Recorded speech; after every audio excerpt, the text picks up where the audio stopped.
Hey, GD Talbot here. Second video of the day. I had to change my hat because this New York State sucks. It's cold, man. It was freezing, then it was summer weather, and then it was freezing all in November. Ugh. So of course we're back to freezing again. But anyhow, my second video, I wanted to talk about praying and praying correctly. Recently I was online with a fellow Christian I know is going on and on about praying for Biden to win after he clearly, or at least to me, clearly made it that he was voting for Trump. And basically, the only reasons I could get, he was very confusing in his video. He didn't want to, he refused to clarify, but the only thing I could really gather from the video is because of how violent the left has been the last 4 years. Now, as you've seen in other videos and things I've talked about, like in my city, I couldn't put out a Trump flag or a Trump sign because if I'm violently attacked and killed, my mayor, Democratic mayor, will tell the police to stand down. As long as the mob is supporting Democrats, voting Democrat, they can be as violent as they want in my city. Yeah, if you want to talk about voter suppression, that's voter suppression.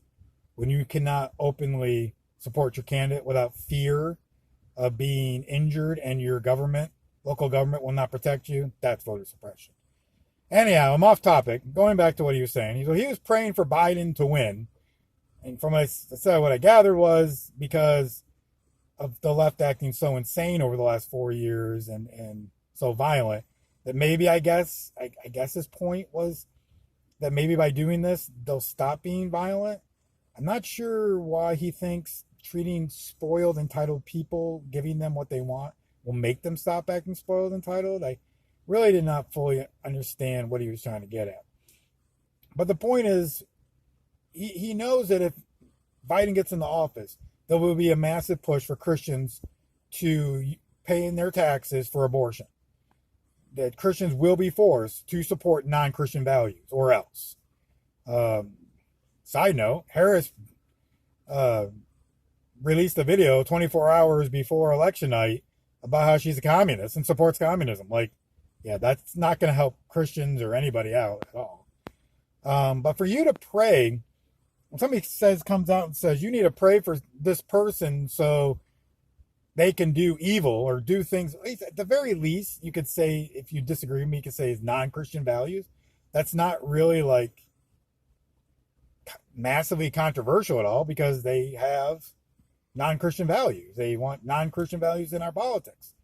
So when you openly come out and say, I pray for that to happen, that's not good praying. Now, if Biden and Harris do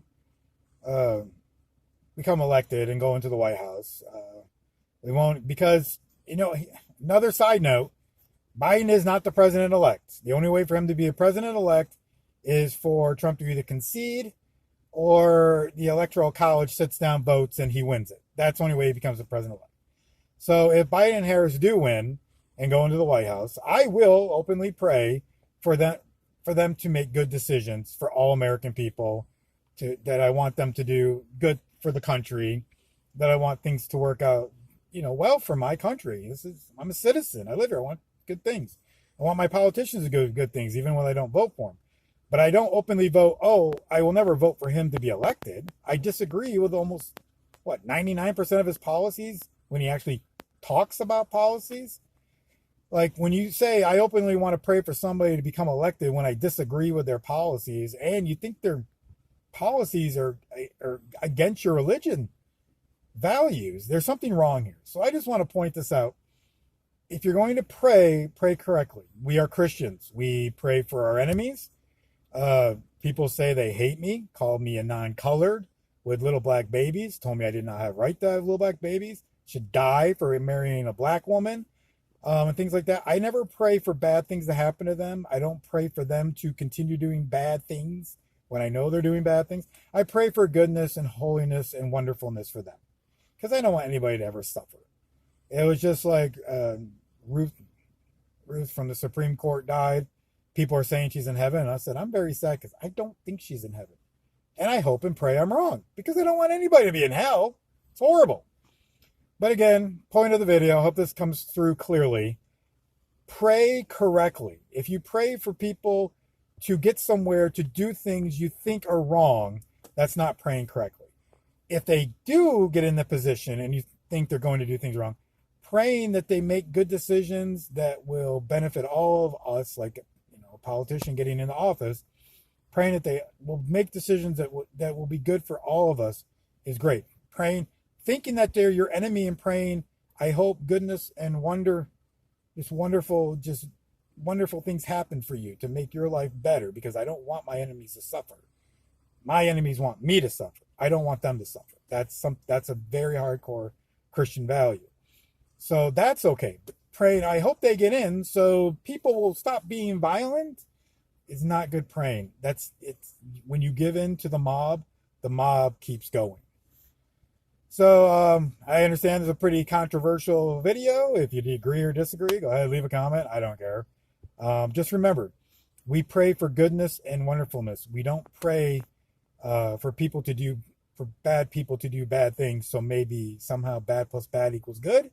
Like, I don't understand this logic. So I'm GD Talbot. I'm out. I hope everyone has a wonderful, awesome day. I hope if you're out in the world, outside a horrible New York State, I hope you're warm, because it sucks here. I'm out. See ya. Bye.